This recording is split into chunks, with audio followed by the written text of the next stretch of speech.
Good afternoon, everyone. I am Carla Sanders, the Cosmic Crone, and it is time for an amazing, incredible, and beautiful Divine Feminine astrology reading. We are coming up on the new moon in Taurus, which happens to be a solar eclipse. And I did a deep dive into the chart today. I've been tuned into the chart for months, really, um, especially since I discovered that my Create Your Love Affair with Money retreat is scheduled for this very weekend. And then today I just dropped right in. What do you have to tell me? And it is so much better than I even noticed at first. So much better than I thought. So I wrote out some things and I'm hoping to hit all these high points. However, I also invite the Cosmic Crone to come through me as I'm doing these readings. And she often tells me things that I did not know before I started the live stream. So we are open to what's really important. The hallmark of this new moon and this eclipse portal is aligning the portal of your body, which for women is centered in the womb. The womb is the portal. The womb, the yoni, the vagina, ovaries, magical, mystical, cosmic portal that we all carry around inside of us. We are the portal. And masculine bodies also have a portal. And it's basically the same place, but it is more related to the prostate and the penis and the heart connection. But I don't want to get too far down a rabbit hole. What I want you to do as we begin this reading, and what I am doing for myself, is aligning my body, my womb, to the eclipse portal. And it's a simple matter, a statement of fact. It is done, and an intention. And so here we are. The new moon is at 4:28 p.m. Eastern Time on the coast of Maine, where I live, and it is at 4:28 on Saturday, April 30th. This is the second new moon in April, which is just a fun fact. Astrologically, I don't think it's significant. But it does give a lot of power and gravitas to the month of April, as if it didn't already have enough. So this new moon is in Taurus. The sun and moon are conjunct. That is the definition of a new moon. They are conjunct at 10 degrees, 20, oh boy, I can't read. I think it's 25 seconds. It's very tiny on my page here. Oh, wait.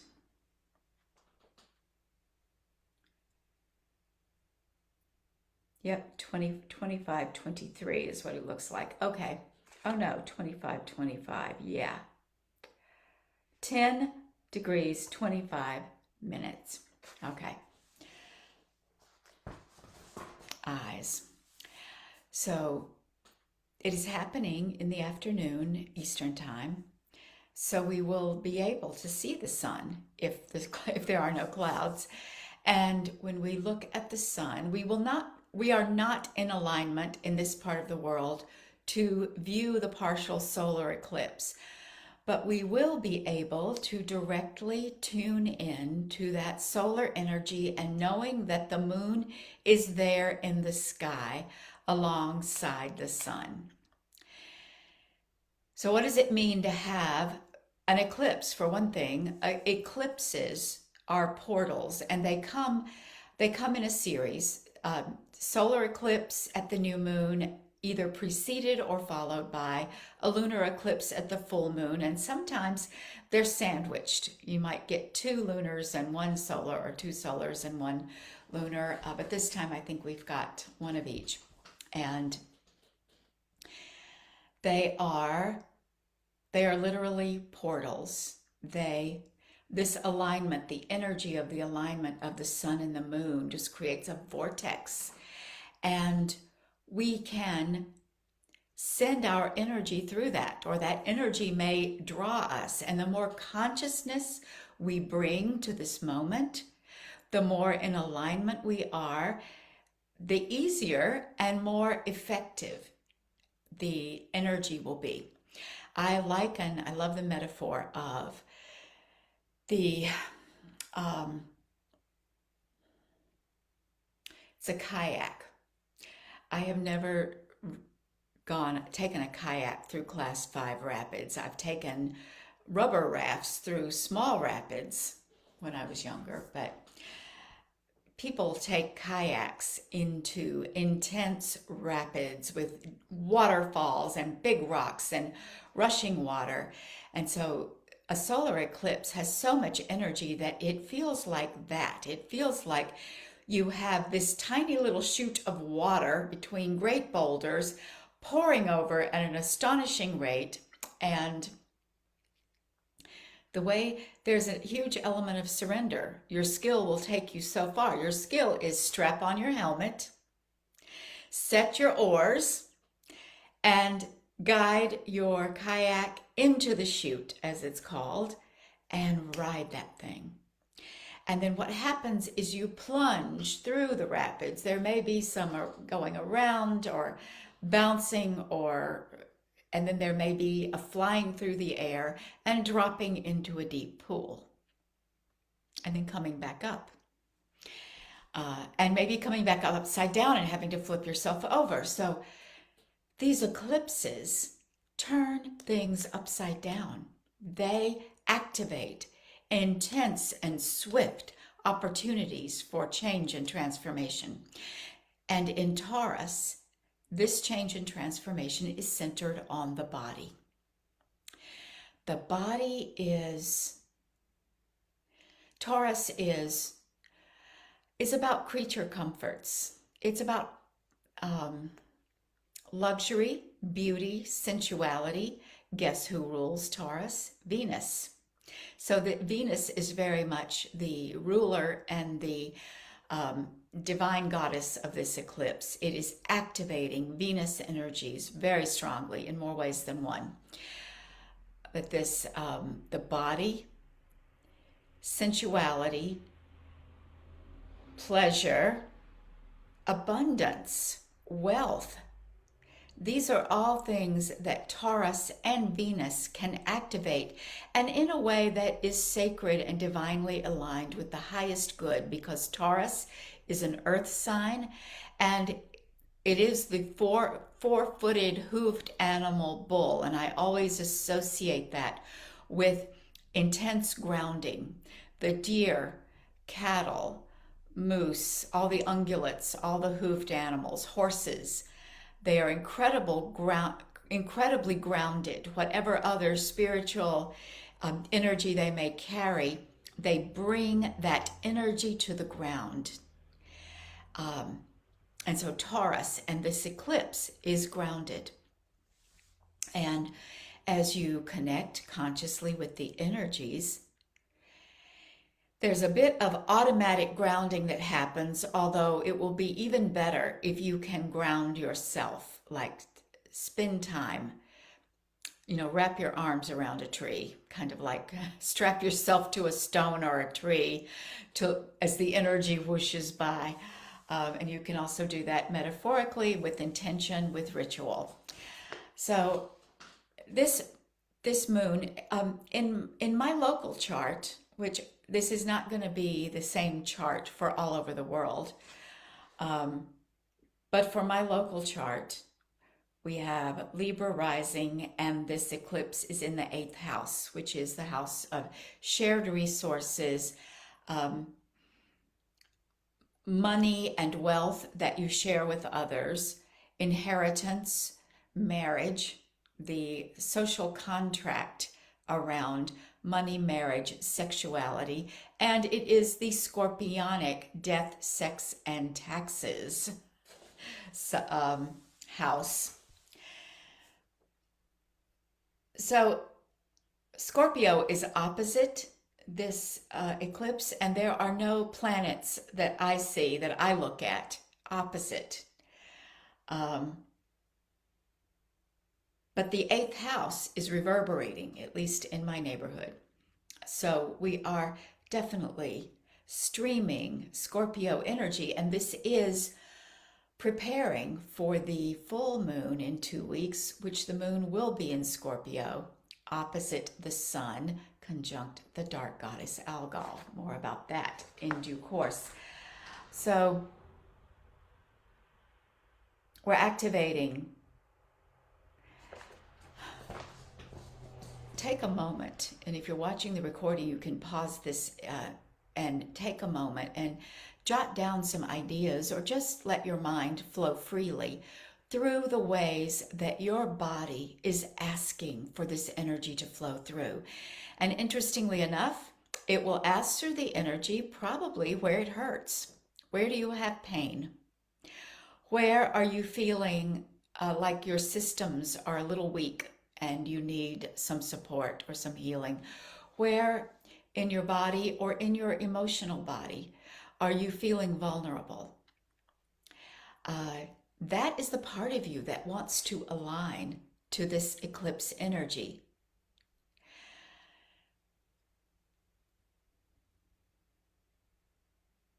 I'm listening. Hang on.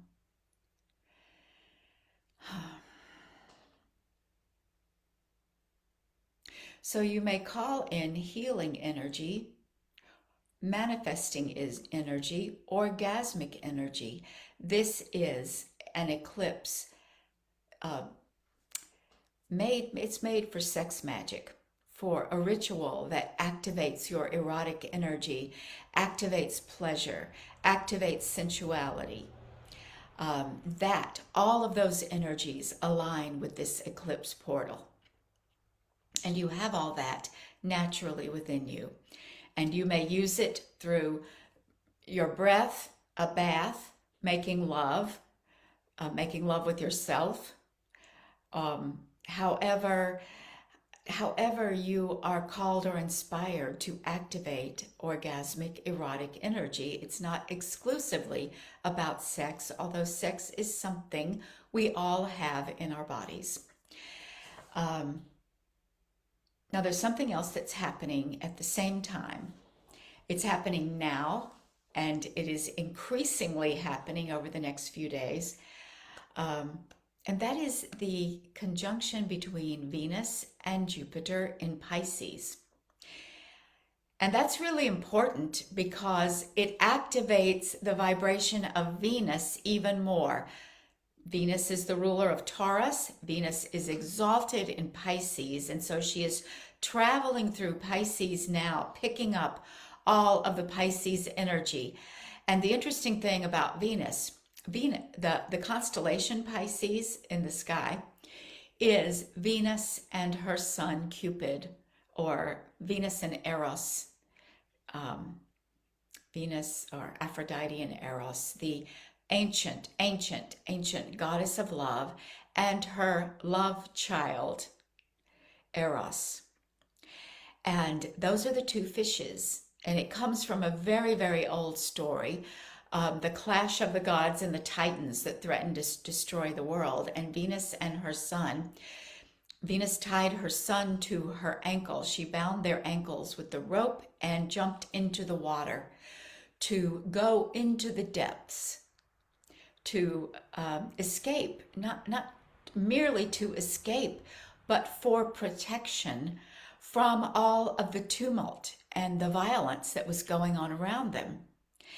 And the purpose of that, because she is a goddess, she knew that she could carry that energy into the depths, protect it, spare it.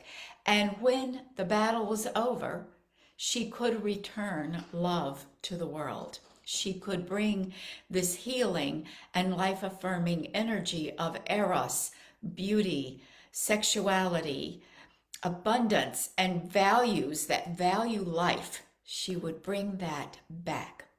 So that is Pisces. That is what Pisces stands for. Venus is exalted. She is at home. She adores Pisces. Pisces adores her. And Jupiter, she is now in this rare and beautiful alignment with Jupiter in this beautiful home sign of Pisces. Pisces, Jupiter is Pisces' ancient ruler. Before Neptune was discovered, our ancestors placed Jupiter in rulership of the sign of Pisces. Jupiter is the king of the gods. He stands for all that is abundant, expansive, growth, good luck, good fortune. We associate Jupiter with good things. And it is also my experience that he will expand whatever you give him. So when Jupiter is active, you want to be really careful of your mind. Spend some time focusing on what you really desire. At a root level, this is a capital D desire. And with Venus there, it's all the more important. The two of them together are they're like just honor us, align with us, acknowledge us, tune into our energies, receive our blessing, and we are carrying you through this portal. And we will give you everything you need to make it safely through. Not simply to make it safely through, but to make it abundantly through. Through the portal is everything you desire. Now, what does that require of you? Strapping on the helmet, bringing your consciousness into what's going on, into the shift, and recognizing that Venus and Jupiter are in Pisces. And so there's an element, a magical element of as above, so below. The eclipse is happening in the afternoon. The eclipse is happening in Taurus, 4 hooves planted firmly on the ground. So it's happening in the above world, in the visible world, the world of manifestation. It is already manifest. And the Jupiter and Venus conjunction is happening in the depths. It's happening. I took photographs. We're having clouds here, so I'm not getting to watch them. I'll tell you about that in a minute. But I was out Monday morning at dawn to take photographs, and it was clear right on the horizon, and I could see Jupiter and Venus going closer and closer together. And they were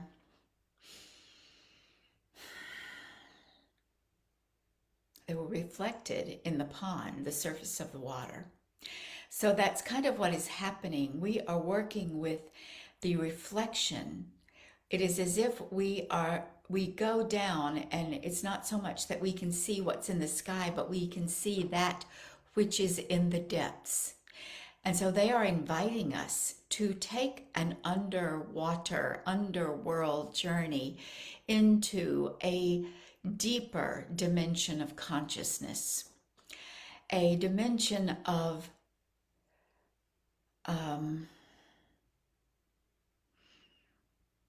it's tantric, a dimension of tantric consciousness that digs in deep to the root, to the unknown, the underworld, and we all carry the underworld with us, inside of us, and then spirals that light and energy up into a higher vibration, a higher consciousness. Pisces is oceanic and galactic. So these are tuning in to oceans and galaxies. The deep deeps and the beyond beyonds. So what that means, if you were to tap into the healing and manifesting energy of this eclipse portal and this conjunction in Pisces, You have to be willing to go where it takes you. It will open up shadow realms. It will open up the darkness. Because everything you desire is in the dark. All of the light in the world is in the dark. The great mystery. And this is emphasized by the fact that we are still, with most of the activity of the chart, is still between Pluto and Algol. Algol is the demonized goddess, the embodied dark goddess, the star that is in the sky, representing demonized, disowned feminine, the goddess who was turned into a demon so that we would fear her and turn instead to the male god, the monotheist. We needed to sacrifice and lose something very precious to us. And it was manipulative on the part of culture and religion. But that dark goddess, she is waking up, she is waking us up, and she is showing up. And this whole year, the Venus retrograde, the Venus-Pluto, the multiple conjunctions back in January and March, and all the way, it's just been happening for a couple of years that Pluto and Algol have been dancing together. The god of the underworld, death and transformation, that says you must be willing to let die what is ready to die. That which is holding you back, that which is keeping you small, that which is keeping you imprisoned, that which is keeping you from believing you are not worthy of your desires, that you are not worthy of greatness, that you are not worthy of your mission. Because what is happening inside of you is being reflected all around you. You heal yourself, you receive your blessings so that you may be a blessing. So all of this action is still being corralled, tended, worked on, energized by Pluto and the dark goddess. And they both hold the keys to the darkness, the underworld. And when you use those keys, you find what you've been looking for. We have to go through the shadows to find the light, go through the wound to find the gold. It's law of nature. And so, when you step into your sacred circle and tap into and declare your intention to align your body with the eclipse energies, be ready for a ride. It's not just that it's an eclipse, it is also a shedding. Things are going to come up. It may require you to see that which you have not seen. That's what's been going on with me in my personal journey for several weeks. Seeing what I have not seen, and it's beautiful. I'm ready. I prepared myself.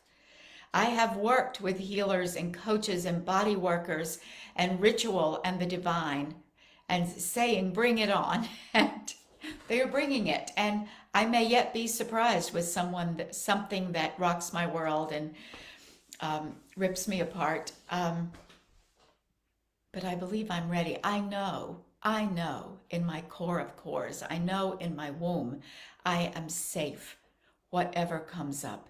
And so that is what I want you to bring into the center of this energy, this vortex of the new moon and the eclipse.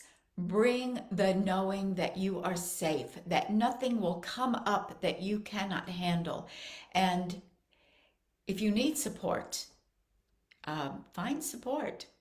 Gather trusted friends, but do not distract yourself from what needs to be done, what needs to be seen, what needs to change. And it may be that you step boldly into the sacred circle, and that's where you see it. And so you look for support afterwards to help you process and metabolize what happened. So this is healing. Your journey is your journey. So it will show up for you as it shows up for you. I know for this chart, it's been a little bit of a challenge to get into the overview of the chart because so many of these points I'm talking about with you now are activating some of the most intense healing and shadow spots in my own natal chart. So I know I am speaking of going on a deep journey myself, and I have a retreat scheduled. It's actually a retreat. I've invited other people to join me. We are doing some work together, and there's a couple of seats left. So if you're thinking, I want some support to walk through this portal, then look at the link in the comments and up above. I have pinned a link to the Abundant Womb, Create Your Love Affair with Money. We are using money as the shadow material to go into our bodies, find out where it hurts, where is it stuck, and then work with our bodies and the eclipse energy, ritual energy, breath energy, orgasmic energy to shift that and bring it into the light, bring it into amplification of beauty and pleasure, and then apply it to something practical in our lives, in this case, money. So that's going on. It starts Friday, and the registration closes at midnight tonight. So I would love to have you there. There is space for you if this is something that you need and want. So just to complete the planet roundup, there are a lot of aspects going on here. Ceres, the Earth. Oh my gosh, this is like, you know, the themes of a chart often repeat themselves over and over. So there is an opposition, Ceres at 24 Gemini, and the galactic center at about 27 and change of opposite in Sagittarius. The galactic center is the black hole, the center of the galaxy, and it represents this deep going down, pulling everything into it. This energy of going into the darkness, the density of all the things, all the stuff. And it's opposite. It is kind of reflecting, doing this dance of projection with Ceres,